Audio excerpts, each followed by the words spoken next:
بسم اللہ الرحمن الرحیم، شروع اللہ کے نام سے جو بڑا مہربان اور نہایت رحم کرنے والا ہے۔ قرآن کی یہ سورت ایک بار پڑھنے سے 70,000 فرشتے استغفار کی دعا کرتے ہیں۔ ہر فرض نماز کے بعد یہ سورت پڑھنے والا عذاب قبر اور موت کی سختی سے محفوظ ہو جاتا ہے۔ محترم ناظرین، آج جو وظیفہ آپ کی خدمت میں پیش کیا جا رہا ہے یہ ایک بہت ہی پیاری سورت کا وظیفہ ہے جو حضور پاک صلی اللہ علیہ وسلم کی لاڈلی سورت ہے، جس کو پڑھنے سے اللہ تعالیٰ انسان کی 10,000 حاجتیں پوری فرما دیتا ہے۔ اس کی تلاوت کرنے والے کو قبر میں کیڑے مکوڑے نہیں کھائیں گے۔ جو شخص طلوع آفتاب سے لے کر رات تک یہ چھوٹی سی سورت پڑھتا ہے تو اس سے اللہ تعالیٰ بھی خوش ہوتے ہیں اور نبی پاک صلی اللہ علیہ وسلم بھی بہت خوش ہوتے ہیں۔ اسے اس سورت کی وجہ سے اللہ تعالیٰ وہ سب کچھ نوازتے ہیں جس کو وہ خواہش کرتا ہے۔ یہ بہت آسان سا عمل ہے، معجزات کو دیکھنے والا عمل ہے، بہت ہی خاص عمل ہے جو فوری طور پر غیبی طریقے سے دولت آپ کے پاس لاتا ہے۔ یہ عمل دن میں ایک مرتبہ پڑھنے سے رزق کی دولت سے انسان مالا مال ہو جاتا ہے، گھر میں کاروبار میں خیر و برکت پیدا ہوتی ہے، گھر دولت سے بھر جاتا ہے، دولت کی برسات ہونا شروع ہو جاتی ہے۔ چند منٹ کا یہ عمل اگر آپ لوگ کر لیتے ہیں تو آپ کی تقدیر سنور جائے گی، آپ کے لیے آسانیاں پیدا ہوں گی، آپ کی نسلوں تک کے لیے یہ صورت آسانیاں پیدا کرنے کی سفارش کرے گی۔ یہ صورت قرآن پاک کی بہت ہی پیاری صورت ہے۔ قرآن پاک چونکہ ہمارے پیارے آقا حضرت محمد صلی اللہ علیہ وسلم پر 23 سال کے عرصے میں تھوڑا تھوڑا نازل ہوا،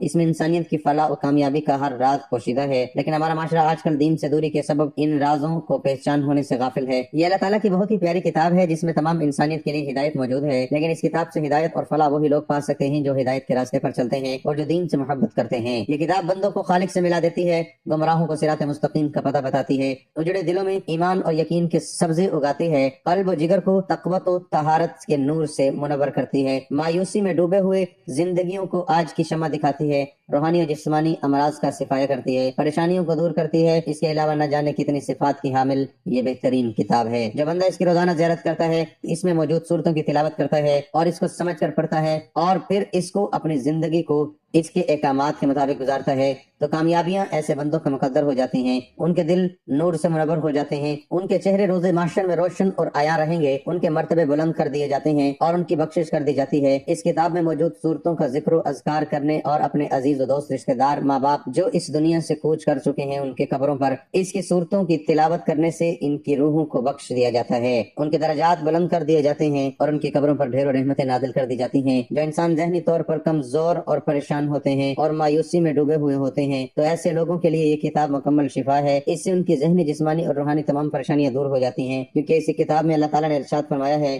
اور دلوں کا سکون تو صرف اللہ کے ذکر میں ہے۔ اس عظیم الشان کلام سے پہلے بیشتر صحیفے نازل کیے گئے جو مختلف حوادث کی نظر ہو گئے اور کچھ باقی رہے، لیکن ان میں انسانیت کی مکمل فلاح و کامیابی کے راز نہ پائے گئے۔ اللہ تعالیٰ نے اپنے آخری نبی پیارے آقا مولا صلی اللہ علیہ وسلم پر یہ آخری کتاب نازل فرمائی۔ اس میں تمام انسانیت کے لیے رحمت اور ہر قسم کی کامیابی، ہر قسم کا راز، زندگی گزارنے کا طریقہ، حضور پاک صلی اللہ علیہ وسلم کی سیرت، تمام چیزیں موجود ہیں۔ یہ کلام جس طرح حضور پاک صلی اللہ علیہ وسلم پر نازل کیا گیا آج بھی اسی اصل شکل و صورت میں موجود ہے۔ یہ اس کلام پاک کا امتیاز وصف ہے کہ اس کی حفاظت کی ذمہ داری خود اللہ نے لے رکھی ہے اور اس کی حفاظت کے لیے ایسا وسیع اور عالمگیر نظام قائم کیا گیا ہے جس کے نتیجے میں اس کے اندر ایک حرف یا ایک نقطے کی بھی رد و بدل نہ ہو سکی اور نہ روز محشر تک ہوگی۔ اس کی صداقت و حقانیت روز روشن کی طرح آیا ہے، اس کی حلاوت و شیرینی اور اثر آفرینی ایسی ہے کہ لوگ دیوانہ وار اس کی طرح کھینچے چلے جاتے ہیں۔ دنیا میں سب سے زیادہ پڑھے جانے کا اعزاز بھی قرآن پاک کو ہی حاصل ہے۔ بے شک یہ کتاب تمام کتابوں سے افضل ہے، جیسا کہ ایک روایت میں ہے، فضل کلام اللہ علی سائر الکلام کفضل اللہ علی خلق۔ ترجمہ: اللہ کے کلام کی فضیلت تمام کاموں پر ایسی ہے جیسے اللہ کا مقام تمام مخلوقات کے مقابلے میں، بھلا اللہ کے مقابلے میں اس کی مخلوقات کی کیا حیثیت ہے، ٹھیک اسی طرح قرآن کے آگے دوسری کتابوں کی کیا حیثیت ہے۔ حضور پاک صلی اللہ علیہ وسلم نے ارشاد فرمایا، بے شک دلوں کا سکون لگ جاتا ہے۔ عرض کی گئی، یا رسول اللہ صلی اللہ علیہ وسلم، ہم اس کی صفائی کس چیز سے ہوگی؟ ارشاد فرمایا، تلاوت قرآن اور موت کو بکثرت یاد کرنے سے۔ قرآن پاک وہ واحد کتاب ہے جس کا پڑھنا، سننا، دیکھنا اور چھونا سب عبادت اور ثواب کا کام ہے۔ قرآن پاک روشنی ہے، نور ہے، سامان نجات ہے، ذکر حکیم ہے اور صراط مستقیم ہے۔ ناظرین، دنیا میں جو کچھ ہوتا چلا آ رہا ہے یا جو کچھ گزر چکا ہے یا جو آگے ہونے والا ہے، سب کچھ اللہ تعالیٰ کے علم میں ہے اور اس کی قدرت کے تابع ہے۔ وہ جب جہاں جس وقت چاہتا ہے اس کے ایک کن سے وہ سب ہو جاتا ہے۔ جو آج کا عمل آج کو بتایا جائے گا یہ اس کی کن کو متوجہ کرنے کا بہت ہی پیارا علم ہے جس کو آپ نے اس ذات پاک پر کامل یقین اور اعتماد کے ساتھ کرنا ہے۔ ناظرین، یہ وظیفہ آپ نے اللہ تعالیٰ پر پورا یقین اور اپنے اللہ سے امید رکھتے ہوئے کرنا ہے۔ کسی بھی صورت آپ کو مایوس نہیں ہونا،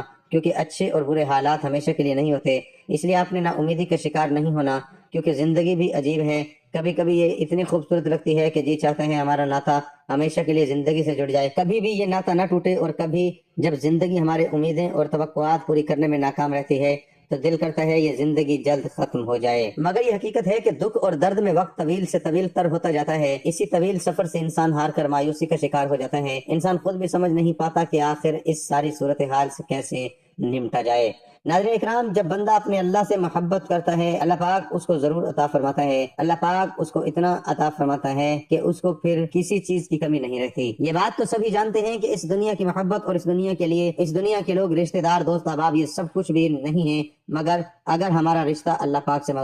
مضبوط تر ہو جائے تو پھر یہ ساری چیزیں خود بخود ہی ہمارے ہاتھوں میں آ جاتی ہیں۔ جب بندہ اللہ سے محبت کرتا ہے تو اللہ تعالیٰ کی ساری مخلوق بھی اسی بندے سے محبت کرتی ہے۔ یہ صرف اللہ سے محبت کرنے کا فائدہ ہوتا ہے، اور اگر بندہ اللہ تعالیٰ کو چھوڑ کر اس کی بنائی ہوئی مخلوق سے محبت کرتا ہے تو وہ مخلوق اسے دھوکہ ہی کرتی ہے، پھر وہ مخلوق سے گلے شکوے بھی کرتا ہے کہ میرے ساتھ یہ ہو گیا، اس بندے نے تو یہ میرے ساتھ زیادتی کر دی ہے، فلاں بندے نے یہ کر دیا، یہ نہیں ہونا چاہیے تھا۔ تو بھائیوں اور بہنوں ہمیشہ اپنے اللہ پاک سے ہی محبت کرو، ساری دنیا آپ کی ہو جائے گی، ہر چیز آپ کی ہو جائے گی، اور آپ کسی کو حقیر مت سمجھو، کسی کو بھی برا مت سمجھو، اور اللہ تعالیٰ کی رحمت پر بھروسہ رکھو۔ انسان کی فطرت ایسی ہے کہ اسے زندگی میں سب کچھ اپنے مطابق چاہیے، سب اس کی مرضی اور منشا کے مطابق نہیں ہوتا ہے تو وہ نا امید اور مایوس ہو جاتا ہے، ساتھ ہی اسے احساس ستاتا ہے کہ اب اسے مزید نہیں جینا۔ انسان بنیادی طور پر جلد باز واقع ہوا ہے، اسے اگر کچھ حاصل کرنا ہو تو وہ اس کے لیے تگ و دو کرتا ہے، دعائیں مانگتا ہے، محنت کرتا ہے، مگر جب اس کی منشا کے مطابق اس کو پھل نہیں ملتا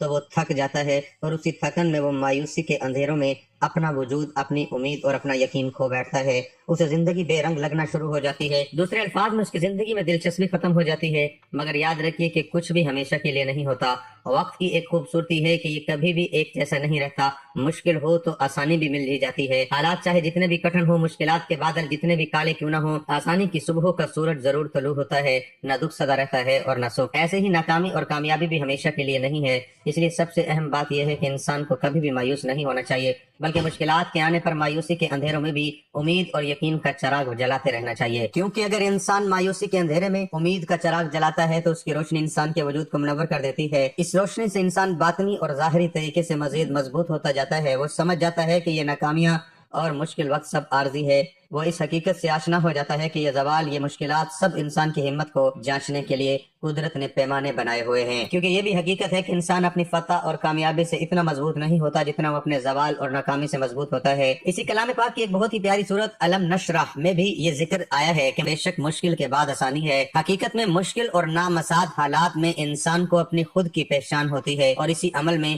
اسے اپنے وجود کا ادراک ہوتا ہے، انسان اپنی چھپی ہوئی خوبیوں کو جانچنے مضبوط ہوتا جاتا ہے، اسے اپنے سے وابستہ رشتوں کی پہچان بھی ہوتی جاتی ہے، وہ آسانی سے جان لیتا ہے کہ کون اس کے ساتھ مخلص ہے اور کون نہیں۔ انسان کے لیے مشکل وقت گزارنا بہت مشکل ہوتا ہے، اور اس وقت کو مزید مشکل انسان کے اپنے منفی خیالات بناتے ہیں۔ انسان حقیقت میں اپنے خیالات کے ذریعے ہی یرغمال بن جاتا ہے، اور وہ سمجھتا ہے کہ وہ زندگی کی دوڑ سے باہر ہو گیا، اس کے دیگر ساتھی بہت آگے نکل چکے ہیں اور وہ سب سے پیچھے اور سب کچھ ہار گیا ہے۔ منفی خیالات صورتحال کو مزید پیچیدہ کر دیتے ہیں اور انسان کی سوچ کو مزید الجھا دیتے ہیں، اس لیے اگر مشکل حالات آ جائیں تو سب سے پہلے اپنے خیالات کو مثبت رکھیں، یہی کوشش کرنی چاہیے کہ جو کچھ زندگی میں بہتر حاصل کیا اس کو یاد رکھا جائے، تاکہ یہ محسوس کیا جا سکے کہ زندگی آپ پر کتنی مہربان رہی ہے، اور اسی سوچ سے امید پیدا ہوگی کہ اس بار بھی زندگی مہربانی ہی کرے گی۔ ساتھ میں یہ سوچ بھی مضبوط رکھنی چاہیے کہ ہر طوفان آپ کی زندگی کو تباہ کرنے کے لیے نہیں آتا، کچھ طوفان آپ کے راستے صاف کرنے کے لیے بھی آتے ہیں۔ امید کے ساتھ ساتھ یقین بھی ہونا چاہیے کہ جس رب نے اس دنیا میں بھیجا ہے وہ کبھی بھی ہم سے غافل نہیں ہوتا۔ رب نے قرآن میں بھی انسان سے کچھ وعدے کیے ہیں، اور بے شک اس کے سب وعدے سچ ہیں۔ قرآن پاک میں ہے کہ ہر مشکل کے بعد آسانی ہے، پھر فرمایا کہ انسان کی ہمت سے زیادہ اس پر بوجھ نہیں ڈالا جاتا، اس لیے انسان جب امید اور یقین کا دامن نہ تھام لیتا ہے تو یہ احساس اس کے وجود میں گھر کر جاتا ہے کہ امید اور یقین ہی وہ واحد سہارے ہیں جن کے ذریعے وہ اپنے مشکل اور ناپسندیدہ حالات سے نبرد آزما ہو سکتا ہے۔ حقیقت میں امید اور یقین کا چراغ بہت ہی خوبصورت اور قیمتی چیز ہے۔ یقین جانے یہ چراغ ایسا ہے کہ جو کسی بھی مردہ وجود اور بے جان خواہشات کے اندر ایک نئی روح پھونک دیتا ہے۔ اس چراغ کی روشنی اتنی خوبصورت اور معطر ہے کہ انسان اس کی خوشبو سے خود کو پر نور محسوس کرتا ہے، کیونکہ اس کی روشنی اپنے اندر ایک خاص جادوئی طاقت رکھتی ہے، اور اسی جادوئی طاقت کے ذریعے انسان سب مایوسی اور پریشانی ختم ہو جاتی ہے۔ اس لیے مشکل حالات کو اپنے رویے سے مشکل ترین نہ بنائیں، بلکہ امید اور یقین کو تھام کر رکھیں گے تو ہر مشکل سفر بآسانی کر سکیں گے، کیونکہ قرآن پاک میں ارشاد ہوا ہے، ترجمہ: تم فرماؤ اے میرے وہ بندو جنہوں نے اپنی جانوں پر زیادتی کی، اللہ کی رحمت سے نہ امید نہ ہو، بے شک اللہ سب گناہ بخش دیتا ہے، بے شک وہی بخشنے والا مہربان ہے۔ ناظرین، ہمارا آج کا وظیفہ قرآن پاک کی ایک ایسی اکیلی سورت کا وظیفہ ہے جسے روزانہ 3 بار پڑھنے سے اللہ اس کو اپنا دوست بنا لیتا ہے، اور یہ سورت وہی پڑھتا ہے جسے اللہ چن لیتا ہے۔ ناظرین، نبی پاک صلی اللہ علیہ وسلم نے فرمایا کہ اس سورت کی تلاوت کو ترک نہ کرو، کیونکہ اس کی تلاوت کرنے والے کو اللہ دوست نہیں رکھتا اور اپنے پسندیدہ بندوں میں شامل کر لیتا ہے۔ تو جو شخص ہمیشہ اس کی تلاوت کرتا ہے، خدا قیامت کے دن اس کا نامہ اعمال اس کے دائیں ہاتھ میں دے دے گا اور وہ بغیر حساب کے جنت میں داخل ہوگا، اور آخرت میں اسے اتنا اجر ملے گا کہ وہ راضی ہو جائے گا۔ ناظرین، وقت کی نزاکت کو مد نظر رکھتے ہوئے آئیے آپ کو اس پیاری سی سورت کے بارے میں بتاتے ہیں کہ وہ کون سی سورت ہے جو حضور پاک صلی اللہ علیہ وآلہ وسلم کی پسندیدہ سورت ہے، کہ جس کو صرف 3 بار پڑھنے سے اللہ تعالیٰ انسان کی 10,000 حاجات پوری فرماتا ہے، اور اس کی تلاوت کرنے والے کو نہ قبر کی مٹی کھاتی ہے اور نہ ہی کیڑے مکوڑے۔ تو سب سے پہلے 3 مرتبہ درود پاک پڑھنا ہے، درود ابراہیمی جو نماز کے اندر بھی پڑھا جاتا ہے، وہ درود پاک پڑھ لیں، ایک مرتبہ میرے ساتھ بھی پڑھ لیں تاکہ ثواب ہو۔ اللہم صلی علی محمد وعلی آل محمد كما صليت على إبراهيم وعلى آل إبراهيم إنك حميد مجيد اللهم بارك على محمد وعلى آل محمد كما باركت على إبراهيم وعلى آل إبراهيم إنك حميد مجيد۔ 3 مرتبہ درود پاک پڑھنے کے بعد آپ نے سب سے پہلے اللہ تعالیٰ کے 2 صفاتی نام یا سمیع یا علیم پڑھ رہے ہیں، ان دونوں ناموں کو ملا کر پڑھیں گے تو ایک شمار ہوگا۔ آپ نے یہ اللہ تعالیٰ کے ناموں کی ایک تسبیح کرنی ہے 101 مرتبہ، یا سمیع یا علیم پڑھنا ہے۔ اس کے بعد آج کے اس وظیفے کی اور نبی کریم صلی اللہ علیہ وسلم کی پسندیدہ سورت ملک 3 مرتبہ پڑھنی ہے۔ سورت ملک یعنی تبارک الذی بیدہ الملک، بہت ہی پیاری سورت ہے، زیادہ لمبی سورت نہیں ہے کہ آپ کا زیادہ وقت لگ جائے۔ حضور پاک صلی اللہ علیہ وسلم اس سورت کی تلاوت کیے بغیر نہیں سوتے تھے۔ آپ بھی پورے دن میں جب جی چاہے کسی بھی نماز کے بعد اس کو پڑھ سکتے ہیں، لیکن بہتر ہے کہ نماز عشاء کے بعد رات کو سوتے وقت اس کو پڑھ لیا جائے، کیونکہ جو بندہ رات کے سوتے وقت اس سورت کی تلاوت کرتا ہے تو اس کو نہ قبر کی مٹی کھاتی ہے اور نہ ہی کیڑے مکوڑے۔ روز محشر یہ سورت اللہ تعالیٰ سے اپنے پڑھنے والے کے لیے سفارش کرے گی، اس کے لیے جنگ کرے گی اور اس کی بخشش کا سامان بنے گی۔ لہذا اس سورت کی تلاوت لازمی کیا کریں تاکہ آپ کے دین، دنیا اور آخرت سنور سکے۔ اس سورت کی تلاوت کرنے سے اللہ تعالیٰ پڑھنے والے کی 10,000 حاجات پوری فرماتا ہے، اس کی دلی خواہشات کو پورا کرتا ہے اور اس کو نجات عطا فرماتا ہے انشاءاللہ۔ اس عمل کی برکت سے مال و دولت میں خوب اضافہ ہوگا، اور اگر کوئی شخص اپنا کاروبار بڑھانا چاہتا ہے تو اس کے لیے بھی یہ وظیفہ بڑا ہی مجرب ہے، بڑا ہی خاص وظیفہ ہے۔ اللہ پاک اس کو بہت زیادہ رزق اور مال و دولت عطا کر دے گا، اس کی مشکلات کو ختم کر دے گا، اس کے رزق میں، اس کی